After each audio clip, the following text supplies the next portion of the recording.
Mayong adlaw sa inyo ha mga mari, mga pare o sa tanan mga tao nga nakatan-aw ani nga video. Kani nga video late upload na ni siya kay actually nahitabo ni siya atong March 29. As per request ni sa nahingtungdan nga dili sa daw nako i-upload dayon. So tara na, uban ni may padulong og Digos to Davao kay naami hatod sa Davao International Airport. So let's go. So mga mari, mga pare, as you can see sa video, pag ani mi kaabot sa kuan tunga sa mong biyahe padulong og Digos, wa na knockdown na si Binsot. Atog gid ang bata. Unya pag abot mo diri sa bansalan, nami gi-pick up nga gwapo. Amot kinsa to. Tanan na lang yun si Shashan. Unya pag abot na yun namo diri sa Digos, indiretso mi sa balay nila Dollar. Yes, Dollar. Si Dollar nga manghod ni Habibi. Yes, kaning adlaw ni mo ni ang ilahang flight padulong sa Secreto para Bibo. Si Dollar og ang iyang tulo ka mga anak si Dane, si Uno ug si Dos ang among ihatod sa airport. Nood man jud kay nga kita mga tao sa atong mga kinabuhi na gyud mga wants, needs, and of course natay mga dreams. According pa sa famous nga panultihon ang mga tao daw nga pinakapobre sa kalibutan ay ang mga tao nga walay pangandoy o walay dreams. So mag self-check na to no kay basig apil ta dito sa kategory sa mga pobre kay nga mga tao sa kalibutan katong mga tao nga walay pangandoy. Uy, kinsa man po daw taong walay pangandoy no? Tanang tao oy nay pangandoy maskin gamay. Kahadlok og kakurat na lang gid anang walay pangandoy sa kinabuhi. Mura man putaan nagniingon ta nga wala tay purpose sa atong life anha oy kung wa tay mga pangandoy. Naa gyud na. Nya nakadepende lang gyud na sa atong pagpaningkamot unsaon na to pagkabot sa atong mga pangandoy. Hoy, or nakadepende sa guidance sa Ginoo kung asa gyud niya ibutang o asa gyud ang ato ang rightful place. Kani video kanina na mi diri karon sa Diversion Road. Unya gwapo naman day kay ning Diversion Road no. Hayahay kay magkuan diri magbiyahe ba kay dili kaayo siya crowded. Or natunong lang gyud ni siya nga Birni Santo sad ni mo nang dili crowded. Sirado ang mga establishment ug walay mga biyahe ang mga sakyanan or mga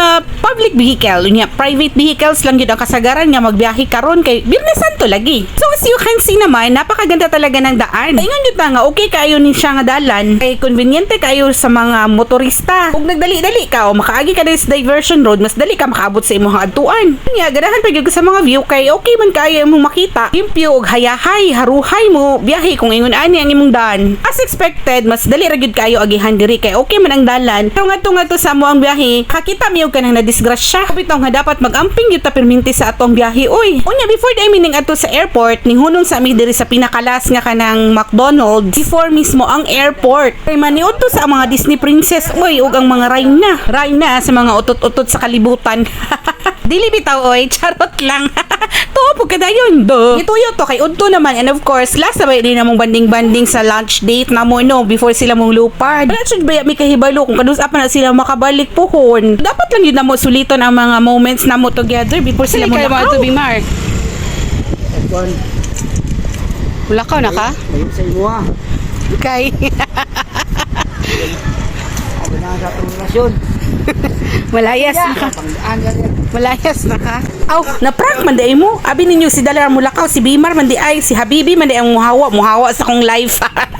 Sumuka jud oy. Bitaw kani mga puntuhan na ni kay kanang mixed emotion na ang all. Di na makabalo sa imong feelings ba kay kanang murag malipay ka para sa ilaha kay syempre new beginning nya tapos na ng mga new opportunity sa life, mga kanang new adventure together with their family. Kay of course happy pud mi sa ilaha kay magkita-kita na sila mabuo na ilahang pamilya kay pila ka months pud nga wala si Maymay sa ilahang hangtapad. Nauna lagi siya nga nanumpala dito sa ilahang adtuan nga country karon. Apas na sila kay para mabuo na gid ang ilang pamilya ug dito na sila maka-start og new beginning. But at the same time, mingaw sad uy kay nga naman true dili naman lisod ang communication karon kay na may internet, na may mga Skype, na may Messenger, na may mga video call. Pero lahi ra gid tong personal gid nimo silang ma-interact. Lami ra gid sa magpipinsan sila Jabi, sila Binsot, sila Dane, sila Shashan, Ibo, and of course kaning duha ka gagmay nga si Uno Dos. Mingaw lang jud kung wala sila. Labi na sa mga family bonding, sa mga special occasions kay nasanay ba no nga kauban. But of course we are family, whatever it is nga ilang mga plano sa kinabuhi wala mi dapat himuon kundi hatag ang full force nga suporta og prayers for them to be able to have a good life. Maura man jud ang ato ang pangandoy sa ato mga kapamilya, hindi ba? Manghinaot jud ta perminti nga maayo ang ilahang health conditions, nga safe perminti, nga happy og buong pamilya sa hirap man at sa ginhawa. Diri man na sa Pilipinas o sa New Zealand. So padulong na gid ni sila dito sa entrance sa kanang airport no, nya mo na gid na sila ang gihatod didto. Kaning mga puntuhan na ni kay kanang mga murag guot-guot na gyud ang heart sa mga tao ani. Pero wala lang dyan nagpahalata. Of course, dapat happy lang, dili sad. Happy lang ta para sa ilaha. Kaya nga naman, perminte ang delighted spirit ba? Kanang dili negative ang atong mga espiritu diri nga mga panahunan ni. Ay, pero naadyo ning hilak o hapit ning hilak or namula ang mata. Pero magpa-icebreakers ako, be, kay murag lain naman ako ang pagka-voice over. Murag mo action na magkurog ato ang mga tingog ani. Murag magsabay man ato ang sipon o ato ang luha. Oy, pakatawa-katawa pero ang ilong puno na. Sa mukha, oy. Ikaw da'y mingawon, be, lalim ba? Ikaw ba'y lalim, be? Mingawon ba ka? Sa mukha, baliktad.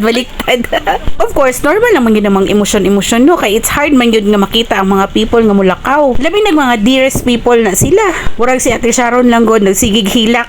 Ang iya mga ginatanaw nga mga Korean novela nga kanang series, ang iya pong hilak, series pod. Taod-taod na continuation, taod-taod mahilak, taod-taod mawala, taod-taod hilak na pod. Normal, kay love man. Ingaw jud alangan. Ningawon jud kaning naong ni Dane. Ako kasabot, mura man hinuni siya og kanang iyang itsura murag mas nawong pa iyang balikbayan kaysa kapalakaw. So wala na, after ato nakasulod na sila sa airport nang hawa na pud midayon. Gipang kapoy ang all, hahay. Iba talaga kapag kompleto. O para sa mga marites nga nagtanaw sa akong video karon, oh yes, dito sila sa New Zealand, Mulakaw. Sa dili mo mabitin, at least kabalo na mo nga dito sila Mulakaw. Dito sila paadto. And of course, kani nga video na ni Nanami karon diri sa Digo City sa balay nila ate. And of course, pasalamat gyud mi sa Ginoo kay niabot sila nga safe and sound sa New Zealand. Ug mag-isa na pud sila kasimana nga naa didto. So sa punto ito ay magpapasalamat ako sa lahat ng nanood ng aking video na to. See you sa next video and follow me for more. Bye and God bless!